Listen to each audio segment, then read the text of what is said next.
Hajat hati hendak ke Sabah, singgah dulu ke negeri Melaka. Ewa. Nikmat Ramadan sungguhlah indah. Amboi. Amalan berkat raih pahala. Bulan Ramadan, bulan yang berkat. Bulan rahmat dan bulan utama. Aha. Pahala digandakan, doa diterima. Iya. Bulan Lailatul Qadar yang istimewa.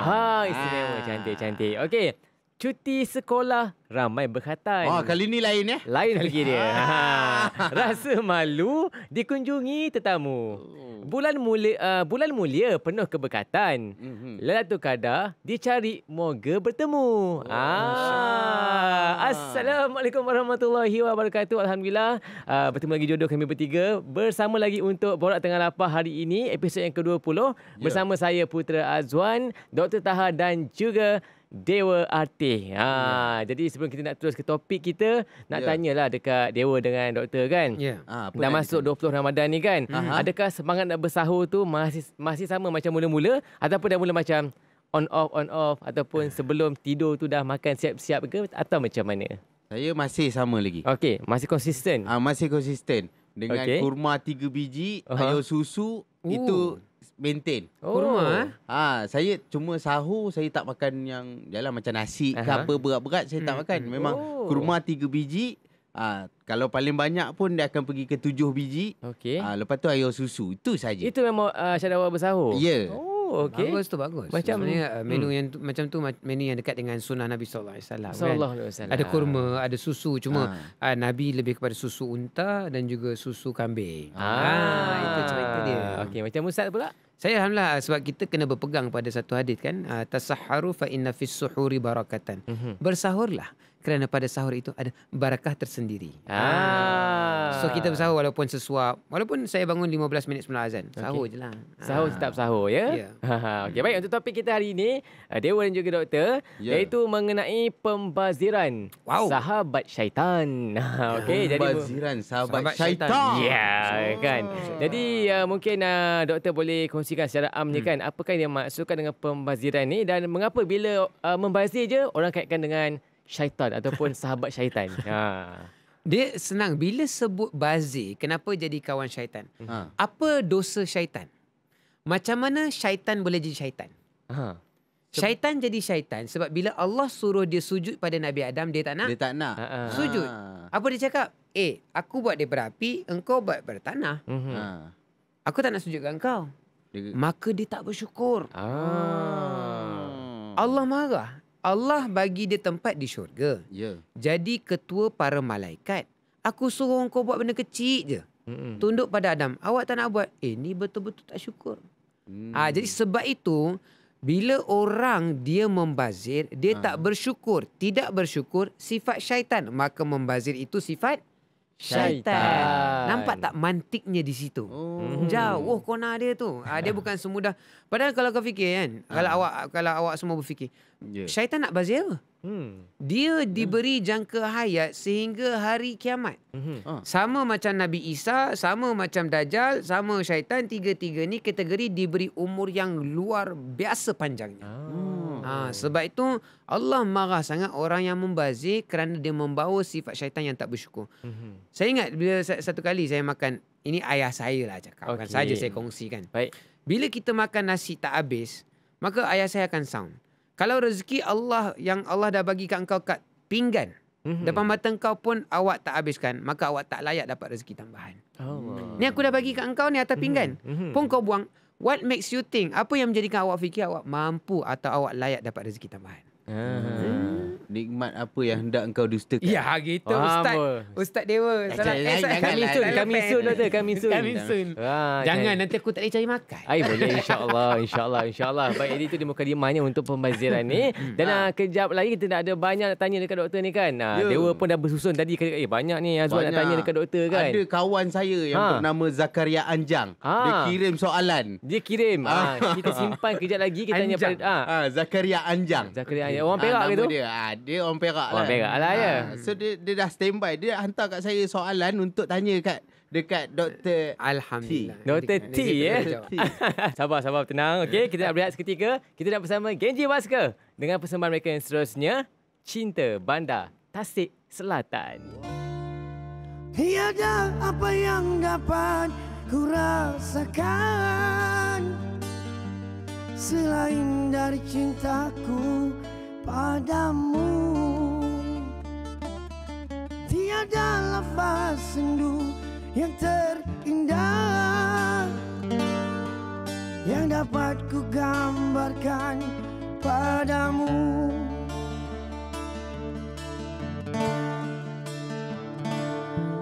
Bersama janji kita dipadukan, seindah rindu yang dirasakan. Iringan bayu senja yang bertiup membisikkan cintaku padamu.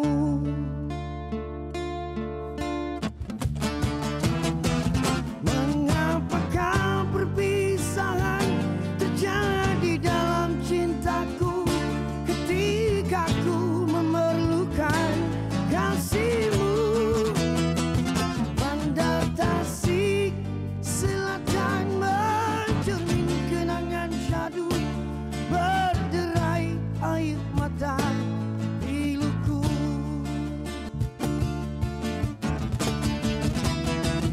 Mengapakah perpisahan terjadi dalam cintaku ketika ku memerlukan kasihmu? Bagaikan dedaun layu yang gugur kekeringan dahaga mengharapkan rindumu. Senyum tangis sendamu sentiasa di hatiku, namun kini kau tiada bersama. Oh, berikan ku sinaran agar dapat ku tempuh perjalanan hidupku. Bandar Tasik Selatan mencermin kenangan syadu, berderai air mata piluku.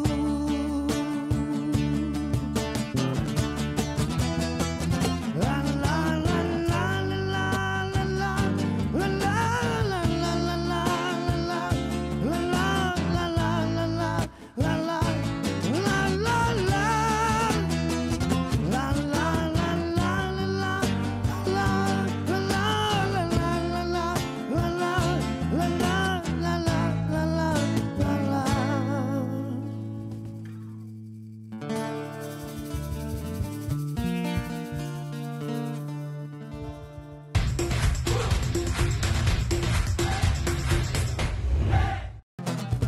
Orang tengah lapar, orang tengah lapar, orang tengah lapar, borak tengah lapar.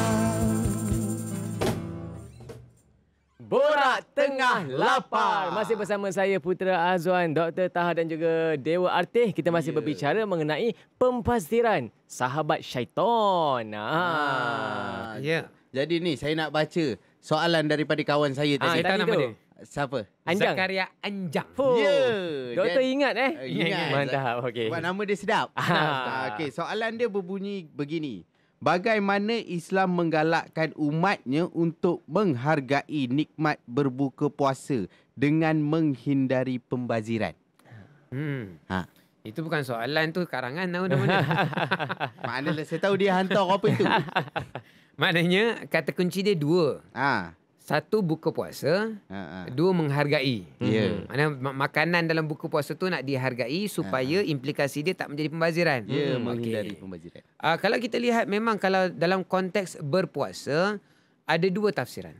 Kalau saya tanya, apakah definisi berpuasa? Maka kita bagi definisinya menahan diri daripada makan dan minum dan juga bersetubuh daripada matahari terbit hingga matahari tenggelam. Betul? Itu definisi kitab fiqah. Baik. Tapi definisi spiritual ataupun definisi di sebaliknya adalah untuk kita merasa susah payah orang yang di luar sana. Yang kadang-kadang tak sesenang kita, yang boleh makan 5 atau 4 kali sehari. Dia mungkin makan satu kali satu hari. Ataupun mungkin orang saudara Islam Palestina mungkin makan satu kali dalam 2 hari. Saya pernah tengok orang di negara Kemboja, mereka begitu susah nak dapat makanan sedap. Mereka dapat makan nasi putih, bendi rebus dan garam. Bayangkan nasi putih, bendi rebus dan garam. Itu sahaja. Awak tahu dia kata apa? Dia kata apa? Delicious. Sangat sedap. Jadi benda-benda ni kita tidak dapat merasai kecuali bila bulan Ramadan. Nah, sebab itu bila saat kita nak membazir, kita kena perlu fikir, pantaskah? Ataupun layak ke aku nak buat benda macam ni? Itu yang pertama.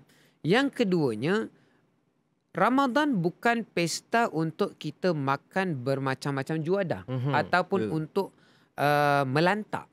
Ramadan ni juga kita boleh target secara fizikal untuk turun berat badan. Contohnya Dewa berat badan sekarang berapa semenjak dah masuk berapa Ramadan gitu? 20 kita 20 kata. Ramadan. 20 dah. Alhamdulillah. Alhamdulillah. Dah nak kaya dah ni. Dah nak kaya dah. Hai, selamat hari raya. Ewa. So daripada 1 Ramadan ataupun sebelum Ramadan hingga kini, Dewa ada tengok carta ataupun itulah Timbang ke? timbang kati tu? Ada. Berat saya daripada 75 kilo sekarang tinggal 70 kilo. Alhamdulillah. 5 kilo. Kena share dengan para penonton apa rahsia gayanya kan? Kurma dengan susu lah. Kurma dengan susu. Saya sahur macam tu, kurma dan juga susu. Berbuka saya berhenti sebelum kenyang tu je. Berhenti sebelum kenyang Berhenti Kira sebelum maksudnya saya macam kadang buka ada roti john sepapan tu kan. Sepapan tu makan ramai-ramai. Saya ambil satu, dah rasa macam perut saya penuh. Dan selebihnya saya minum air. Dan banyakkan minum air kosong lah lepas berbuka tu. Betul. Itu saja. Itu rahsia. Jadi kalau nak Dewa. menjawab soalan Zakaria Anjang tadi, mana jangan target bulan Ramadan bulan pesta makanan. Tak, bulan Ramadan bulan untuk aku jadi lebih sihat. Kenapa aku nak sihat? Kerana aku nak tambah ibadah. Baik, itu dia soalan Zakaria Anjang. Dan kita nak tanya juga pada doktor, ini yang situasi ada orang kan, dia bukan sekadar pergi ke bazar tu nak beli set untuk berbuka. Sekali set untuk sahur sekali. Dia asing. Kan, tapi akhirnya membazir. Jadi boleh tak doktor bagi tip apa yang perlu kita lakukan untuk menangani pembaziran macam ni? Bila pergi bazar tu ada doa-doa khas dia ke kan supaya tak membazir atau macam mana doktor? Dia macam kita sebutlah, bab makanan ni sebab masa kita membeli tu kita tak boleh nak merasa. Sebab kita sedang berpuasa. Tapi kalau sekali membazir boleh tahan lagi. Contoh, saya bagi contoh. Ramadan pertama saya nak buka puasa, saya beli satu roti john, char kway teow kerang, special dengan telur mata, lepas tu roti kebab dan barbecue daging sikit. Baik. Saya beli. Semua sekali RM40. Lepas tu saya balik makan, tiba-tiba baru makan char kway teow kerang dengan telur mata tu saya dah kenyang. So orang yang bijak dia akan kata macam ni. Kalau hari ni aku dah membazir, esok buat apa aku nak beli banyak macam hari ni? Betul. Dan dia dah target. Dan dia akan mentarbiah diri dia dalam mahal. Lepas tu buang pula tu. Baik untuk esok hari aku pilih. Aku suka makan semua. Saya suka makan char kway teow, saya suka makan steak, saya suka makan ini dan itu. Tak susun. Isnin makan apa? Selasa makan itu, Rabu makan ini, Khamis makan tersebut. Jadi dengan cara itu dia boleh makan kesemuanya. Islam tak menghalang. Betul. Tetapi dia boleh mengelak pembaziran dan dia makan puas. Dan kena ingatlah bulan Ramadan ni kita nak beribadah di malam hari. Man qama ramadana imanan wa ihtisaban ghufira lahu ma taqaddama min dhanbi. Orang yang beribadah di malam Ramadan, Allah Taala akan ampunkan dosa dia yang lepas. Itu. Jadi rancang jadual makan tu ya. Ya, betul. Nak makan itu apa, susun siap-siap baru tak membazir. Ya, betul. Hari ni ialah satu je makan ni. Dah cukup. Besok kita nak merasa benda lain, beli yang benda lain pula. Dia kena note, tulis. Baik, tapi sekarang kita nak berehat seketika. Kita nak bersama Genji Basker dengan persembahan seterusnya. Ini dia, Kenangan Lalu. Puas sudah kau melukakan, tiada pernah kau meyakinkan hati ini yang selalu mengharapkan kasihmu. kau biarkan ku melara, mengemiskan cinta suci. Apa daya hati ini telah jatuh di laut cinta.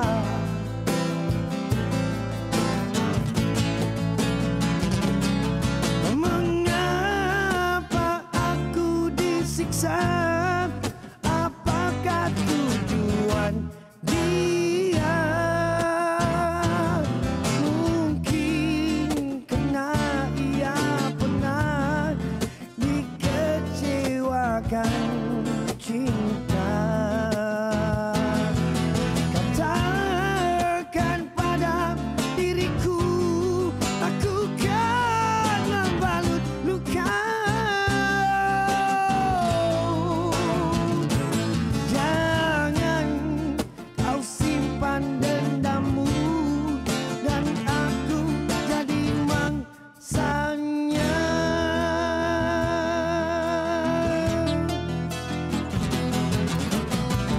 Aku cinta kepadamu,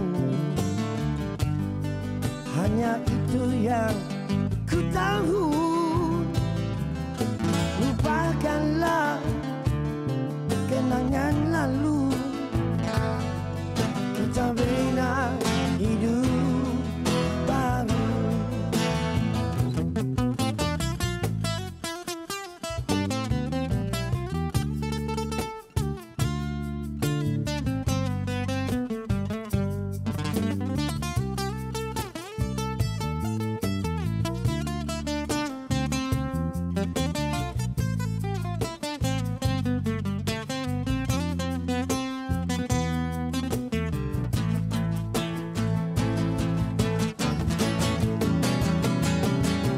Mengapa aku disiksa?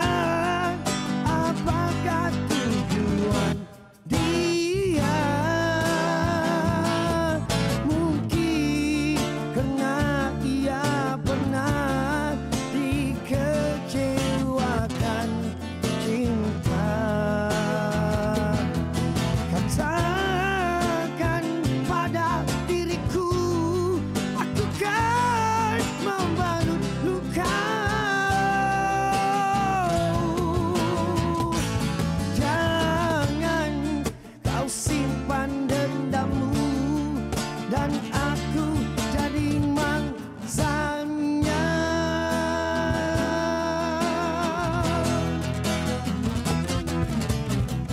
Aku cinta kepadamu, hanya itu yang ku tahu. Lupakanlah kenangan lalu, kita bina hidup baru. Kita bina hidup baru.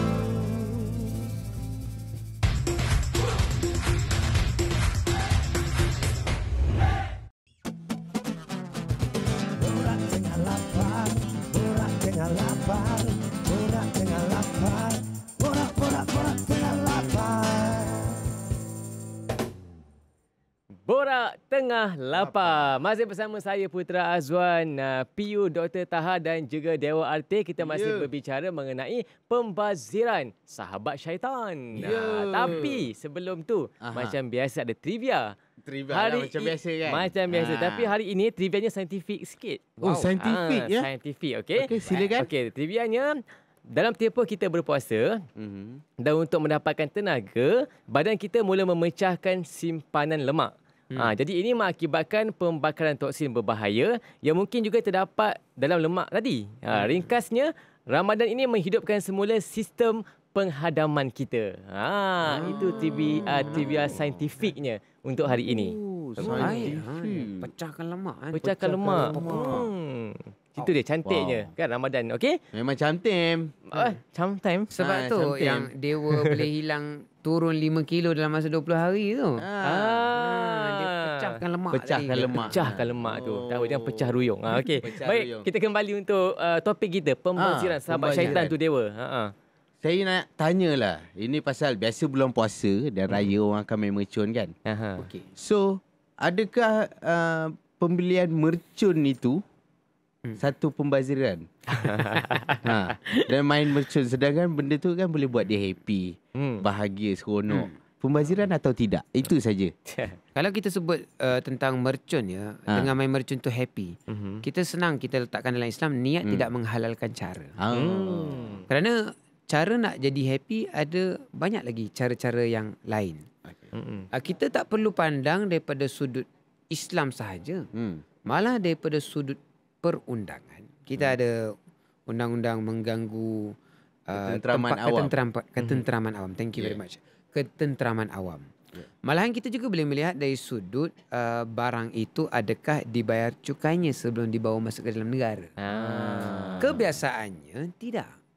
Kerana perkara itu dibeli mungkin di tepi jalan raya, di tempat-tempat yang very boleh dipersoalkan kesahihannya dan juga pengiktirafannya.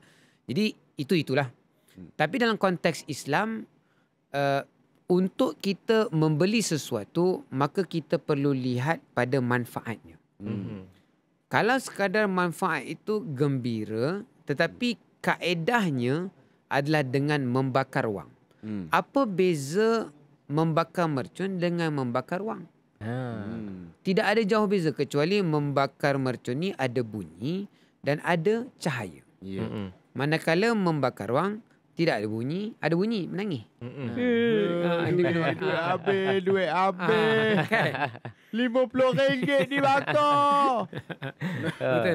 Dan juga dia ada cahaya juga. Cahaya api cahaya. yang keluar daripada duit yang sedang terbakar tu lah. Jadi safe to say, selamat untuk saya berkata, kalau boleh elak, dielakkan. Nak kata haram, itu kena tanya mufti lah. Tetapi paling minimal lah, Cool FM boleh cakap lah makro. Majlis Fatwa Cool FM cakap makro. Makro. Okey, itu dia ya. Baik, Ustaz nak tanya juga Ustaz. Ini mengenai kalau ada orang ni lah kan, bila Ramadan je, dia lah, jangan membazir. Jangan membazir. Semuanya membazir. Bila habis Ramadan, dia pula yang membazir. Maksudnya masa Ramadan dia okey. Habis Ramadan, dia jadi pembazir. Itu macam mana pula Ustaz? Itu macam dalam dua muka ataupun cakap tak serupa bikin je. Tapi kalau boleh dalam konteks apa dia membazir, mungkin lebih jelas lah. Tapi dalam nak menjawab soalan tadi, istiqamah itu penting. Jangan kita hanya tak membazir ketika bulan Ramadan. Sama juga, jangan kita hanya membaca Quran di bulan Ramadan. Tapi habis bulan Ramadan, Quran pun tak dibuka, malah Quran diletak di rak sehingga berhabuk. Jangan hanya bulan Ramadan kita bertahajud dan berterawih dan solat 5 waktu. Tapi bila habis bulan Ramadan, lepas solat raya dah tak nak semayang dah. So kata kuncinya berbalik kepada istiqamah. Dan dalam konteks membazir ni, saya juga nak tekankan bahawa ramai orang yang berpuasa, macam Nabi SAW bersabda, dia hanya dapat lapar dan dahaga. Pahala kosong. Antaranya adalah orang yang membazirkan masa. Masa. Macam mana kita nak membazir masa? Adalah dengan menggunakan masa tidak bermanfaat. Sama ada dengan main game, tengok TV sahaja dan tidur. Rugi Ustaz, rugi. Tapi Ustaz, dia salahkan syaitan Ustaz. Dia kata masa puasa syaitan kena ikat. So dia buat baik. Suruh baik Dia lah. salahkan syaitan pula. Salahkan syaitan pada diri sendiri. Okey, baik. Jadi Dr. T, kesimpulan untuk topik kita hari ini, pembaziran sahabat syaitan. Okey. Kesimpulannya, untuk mengelakkan kita daripada membazir, tak kira membazir masa, membazir makanan atau membazir duit, jangan hidup bersendirian. Kenapa? Apa maksud jangan hidup bersendirian? Anda kena dekatkan diri dengan masjid. Di masjid ada jemaah. Jadi contohnya, kalau awak duduk berjemaah di masjid ada aktiviti. Baca Quran, tak pun solat sunat ataupun ceramah. So anda tidak akan membazir masa. Okey? Manakala membazir makanan, kalau anda beli 4 lauk, makan seorang-seorang kat rumah, tak habis, malu buang. Betul. Tapi kalau makan di masjid, kita terus letak di meja utama tu. Letak dekat dengan kita. Katalah kita ada ayam percik daging, letak depan kita. Tak habis, tinggal di meja. Pasti dan pasti akan ada orang lain yang akan makan. Jadi hidup berjemaah akan mengelakkan diri kita daripada membazir. Alhamdulillah. Terima kasih Dr. T dengan penjelasan cukup baik hari ini. Dan juga saya mengambil kesempatan juga untuk mengucapkan terima kasih banyak-banyak kepada Dr. T ataupun Dr. Taha dan juga Dewa. Kerana bersama kita untuk 10 episod Borak Tengah Lapar. Terima kasih banyak. Terima kasih banyak juga kerana sudi menjemput saya datang ke Borak Tengah Borak Lapar. Tengah Lapar. KLFM. Rentak interaksi kota. Saya pun sama-sama nak. Kata-kata istimewa ke daripada Dr. juga? Dewa dulu lah, Dewa. Dewa. Asyik aku cakap banyak. Saya dulu. Sikit. Kata-kata yang macam mana tu? Kata-kata akhir lah. kata-kata istimewa terima kasih. lah untuk Saya pendengar penonton kita. First kali saya nak ucapkan terima kasih kepada KLFM, RTM kerana sudi menjemput saya untuk jadi tetamu dalam program ini dan kepada penonton-penonton yang menyaksikan dan mendengar, terima kasih banyak-banyak. I love you guys. I love you guys. Ya Allah. I love you guys. Baik, Doktor. Sikit, Doktor. Okey, terima kasih. Salam Ramadan kepada KLFM dan juga semua para pendengar. Moga Allah Ta'ala menerima segala amalan kita. Taqabbalallahu minna wa minkum. Alhamdulillah. Baik, semoga perkongsian kita sama 10 hari ini bermanfaat untuk semua. Dan esok, siapakah akan bersama saya? Nantikan di waktu yang sama. Pastinya menerusi Borak Tengah Lapar. Jumpa lagi. Assalamualaikum warahmatullahi wabarakatuh.